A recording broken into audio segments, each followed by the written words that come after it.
गुरुजी की भक्षक, विद्येच्या मंदिरात शिकवणारा शिक्षक की निरागस मुलींवर वासना ठेवणारा नराधाम. आई वडिलांनी विश्वासाने शाळेत पाठवलेली चिमुरडी, हातात पुस्तक, डोळ्यात स्वप्न, पण वर्गात बसताना तिच्या मनात भीती. आज पुन्हा तो शिक्षक काही करणार तर नाही ना?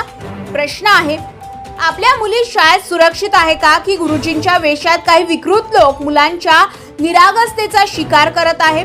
भंडारा जिल्ह्यातील पवनी तालुक्यातील वडेगाव येथे घडलेली ही घटना समाजाच्या अंतरात्म्याला हादरवणारी आहे.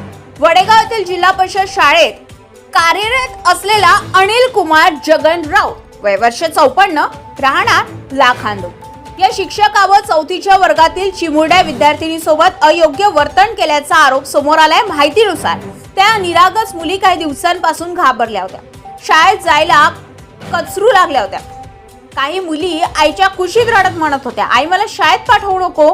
कल्पना करा, शिक्षण घ्यायला गेलेल्या त्या छोट्या मुली, पण त्यांच्या मनात भीती, कारण समोर उभा होता शिक्षक, पण वागणं होतं एका विकृत माणसासारखं. जेव्हा हा प्रकार पालकांच्या लक्षात आला तेव्हा त्यांच्या संतापाचा जणू स्फोटच झाला.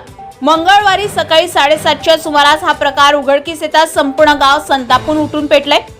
संतप्त ग्रामस्थांनी शाळेच्या आवारातच आरोपी शिक्षकाला पकडला आणि अशा नराधमाला शिक्षा झालीच पाहिजे अशा गर्जना करत त्याला चपलाचा चोप देत संताप व्यक्त केला.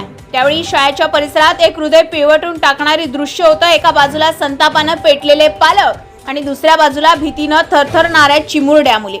घटनेची माहिती मिळताच पवनी पोलीस घटनास्थळी दाखल झाले. पोलिसांनी परिस्थिती नियंत्रणात आणत आरोपी शिक्षकाला जमावाच्या तावडीतून बाहेर काढला आणि ताब्यात घेतलाय.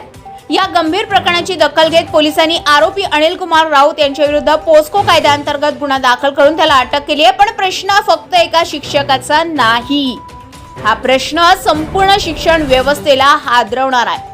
ज्या शाळेत आपण विद्येचं मंदिर मानतो आणि त्याच मंदिरात जर अशी घाणेरडी मानसिकता लपलेली असेल तर समाजानं आता गप्प बसायचं का?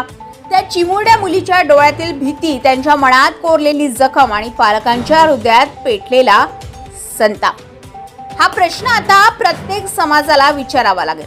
अशा नराधामांना नेमकी कोणती शिक्षा झाली पाहिजे? कमेंट करून नक्की सांगा.